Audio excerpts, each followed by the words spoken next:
A day in the life of a work from home mom, solo parent edition. Good day everyone! It's another day, another work from home diary. Kailangan ko ng medyo malakas na kape today dahil marami akong gagawin. At sa mga nagtatanong kung kumakain ba ako in between my shift, the answer is no. So yung whole 8 hours, kape at tubig lang talaga ako. At ang 1 hour break ko, ginagamit ko rin sa pag-e-edit ng video kaysa matulog. Pag nag-nap kasi ako, napupuyat ako pagising at hindi na ganado kaya after my shift na lang ako natutulog.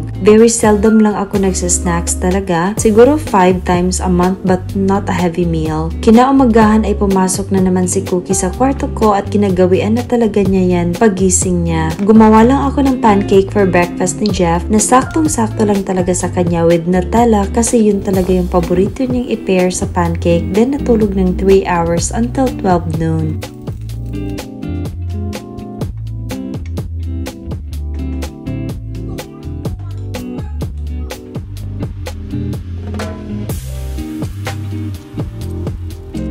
Minsan, na-i-extend pa ng 12:30 kasi napapasarap talaga ang tulog ko after ko mag-work. Draining rin kasi pag maraming information na tinitingnan kahit nakaupo lang. Always akong ginigising ni Jeff pag lunchtime na at pinag-grate ko lang siya ng cheese dahil we will make pizza for our lunch today. Pinrepare ko lang ang mga toppings namin at yung pizza dough, nabili ko lang yan sa grocery. Tinulungan pa ako ni Jeff kasi gusto niyang siya ang gumawa ng pizza toppings niya at marami rin siyang chika today.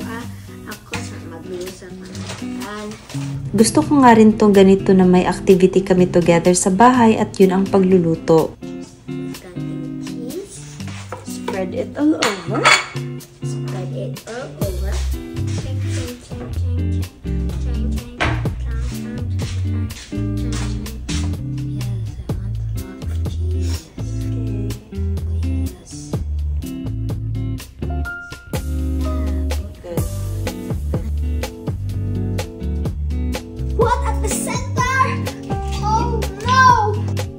Nag-Hawaiian pizza ako today, while siya naman bacon and egg ang toppings niya sa pizza niya at niluto ko lang sa oven ng 20 minutes.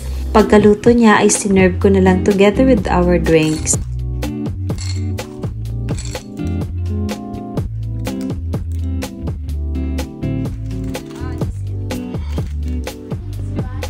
Nabubusog na ako nito at si Jeff kahit masakit ang ngipin dahil mayroon siyang bagong tubo ay sarap na sarap pa rin ang kain.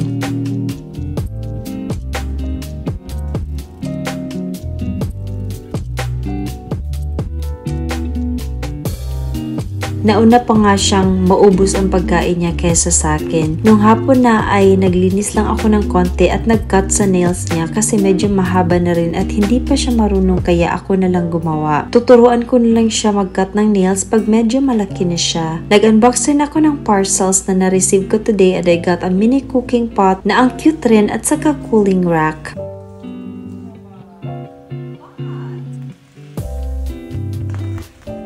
Patagal na nga akong gustong bumili ng cooling rack para sa mga pritong ulam katulad ng mga pork chop at fried chicken. And then itong cook pot naman napakabagay gamitin for hot pot kasi mahilig din kami niya ni Jeff at ramen. Excited na akong gamitin to at link sa comment section lang. With steamer na rin siya so maraming pwedeng paggamitan nito. Pwede mong i-steam ang siomai at dumplings. Nag-walking kanina sila Cookie kasi need niya lumabas at kapag hindi siya nakalabas sa bahay ng isang araw, si Cookie ay na-train na rin na mag-poop sa CR at sinusunod ko na lang linisin. Ayan, at ang kulit ng dalawa na naglalaro sa bahay. Kahit may ibang laruan, nag-aagawan talaga sa isa. At hindi buntis si Cookie, simba ko lang. Sadyang chubby lang talaga siya.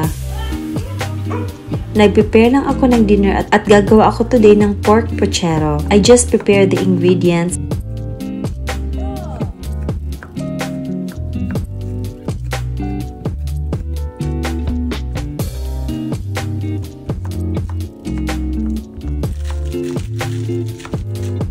Ang ginisa ko muna ang pork hanggang medyo mag-brown na siya before adding the garlic and onion.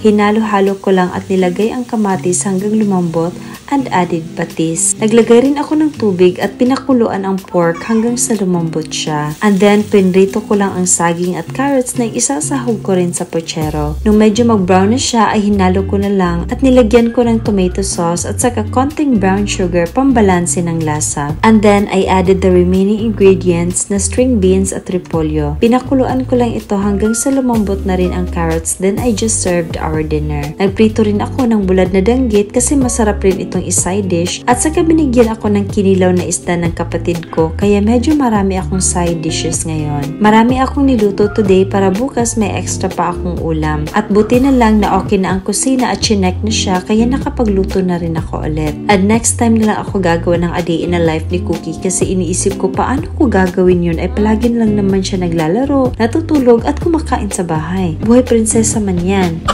Ayan, binigyan niyo pa ako ng assignment at nagprepare lang ako to bed at hindi rin makakalimutan ang skincare routine. Thank you so much for watching. Bye!